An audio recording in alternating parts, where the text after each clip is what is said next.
ऊपर सुदर्शन चक्र चल रहा है, नीचे शेषनाग जी कुंडली बना करके बैठे हुए हैं और एक कोने में अगस्त मुनि खड़े होकर के जल ग्रहण कर रहे हैं। क्यों जी? सुदर्शन चक्र भगवान के सेवक हैं, इसलिए वो ऊपर घूम रहे हैं। शेषनाग जी भगवान के सेवक हैं, इसलिए कुंडली बना करके बैठे, जल को अंदर नहीं आने दे रहे। पर ये अगस्त मुनि कहां से आ गए?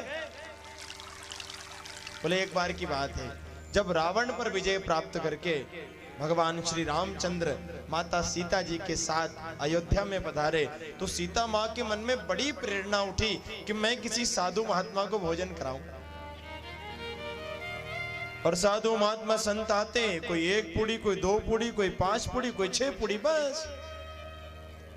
माँ सीता को संतुष्टि नहीं हो रही है। राम जी से कहने लगी माँ सीता, बोले ऐसे कोई ब्राह्मण लेकर के आओ, ऐसे कोई महात्मा लेकर के आओ जो जरा पेट भर के खाए। ठीक है देवी।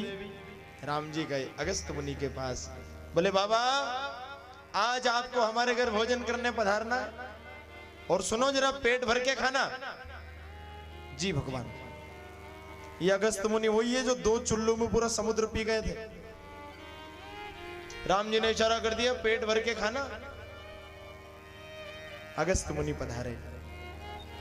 माता सीता ने अगस्त मुनि को जब देखा तो शरीर में हड्डी हड्डी दिख रही है। दुबला होवे योगी और मोटा होवे भोगी।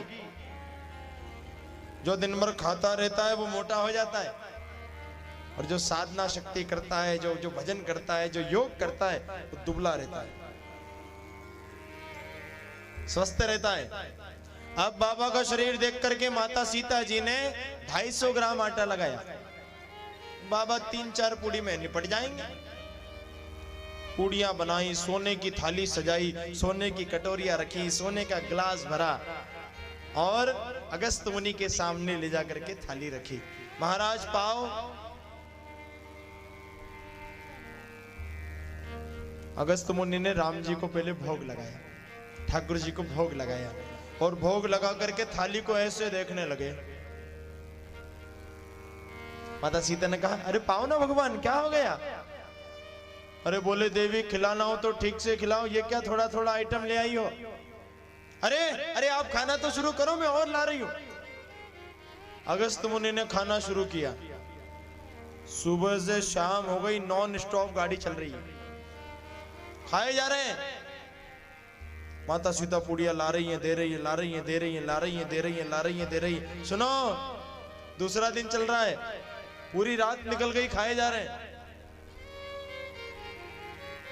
खाते खाते खाते खाते खाते खाते 5 दिन हो गए, बाबा नॉन स्टॉप खाए जा रहे हैं।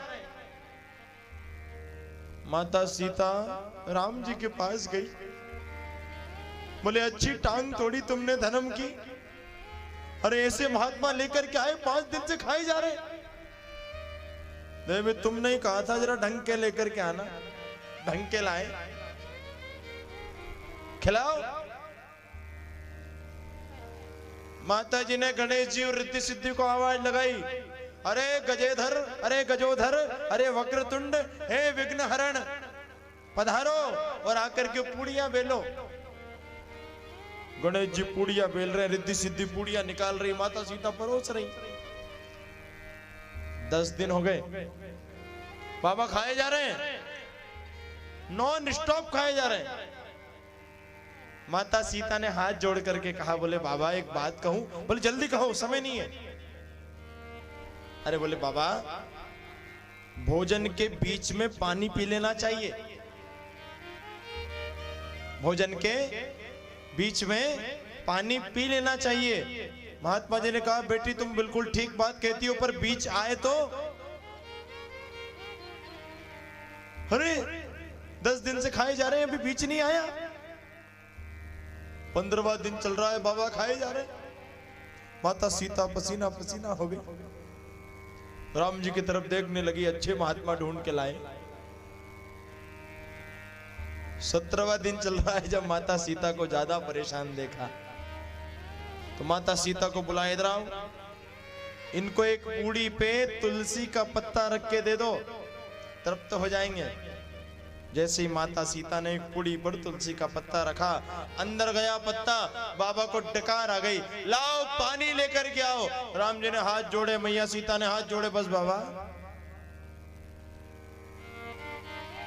पूरे अयोध्या का भोजन खिला दिया, अब पानी कितना पियोगे? इधर व्यवस्था नहीं है। द्वापर में जब इंद्र बरसात करेगा तब आकर के पानी पीना, बोले कोई बात नहीं, एक समाधि में द्वापर आ जाएगा।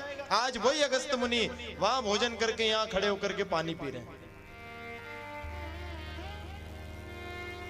इंद्र जो बारिश कर रहा है उसका जल ब्रजमंडल पे एक बूंद भी नहीं गिर रहा है। कुछ सुदर्शन चक्र करोड़ों सूर्य जैसे तपते हैं, इस प्रकार तप रहा है, पानी को भाप बना के उड़ा रहा है। थोड़ा बहुत नीचे आता, अगस्त मुनि पी रहे हैं। शेषनाग जी कुंडली बना करके बैठे, पानी को अंदर नहीं आने दे रहे। और सुनो, 3 दिन हो गए आज, नॉन स्टॉप वर्षा चल रही है महाराज, बारिश चल रही है मूसलाधार। सारे गणों ने कहा, बोले कन्हैया तू 3 दिनन से या गोवर्धन नाथ महाराज है उठाए खड़े हो है, तू थक गयो होएगो, अरे हार गयो होएगो, अरे अरे अरे थोड़ी देर विश्राम कर ले। कन्हैया कहने लगे, अगर हम विश्राम करेंगे तो इनको कौन उठाएगा? अरे तू देख अपने अगल बगल लाखों छड़ियां लगी हुई है, चिंता मत कर। भगवान ने कहा कि तुम्हारी लकड़ियों में इतनी ताकत नहीं है कि गोवर्धन नाथ महाराज उठा लें।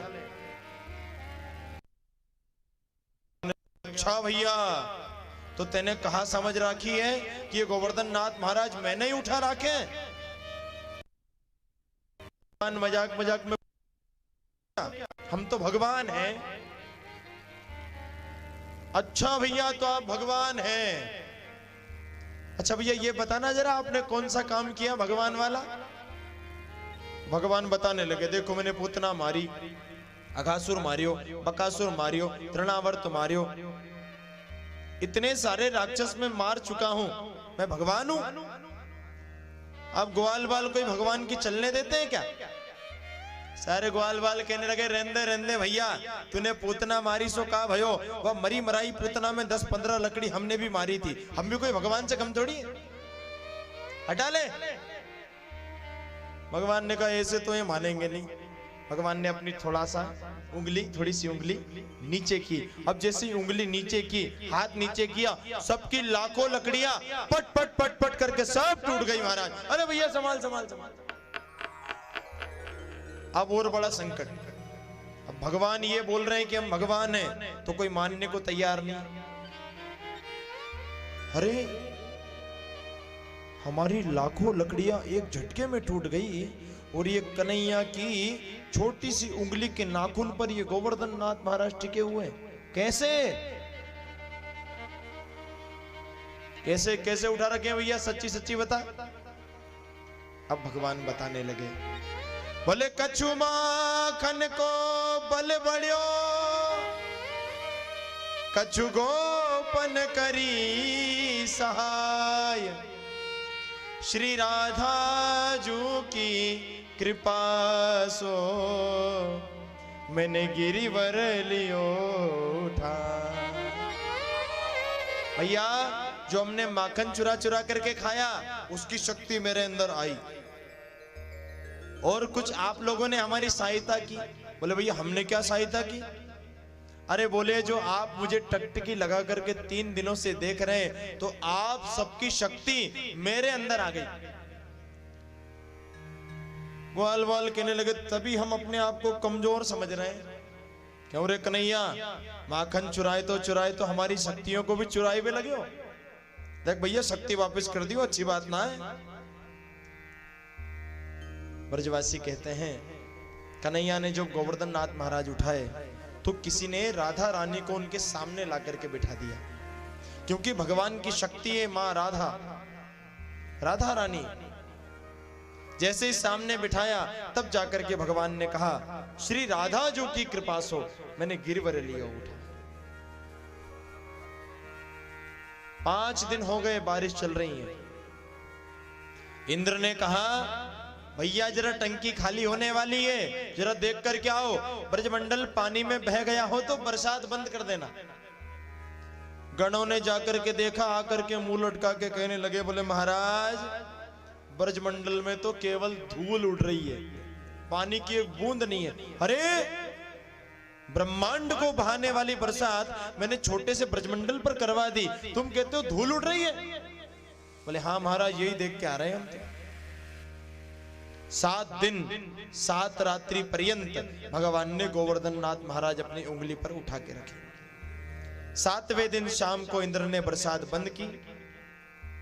8वें दिन सुबह आकर के भगवान से क्षमा प्रार्थना की। भगवान ने गोवर्धन नाथ महाराज जी नीचे रखे।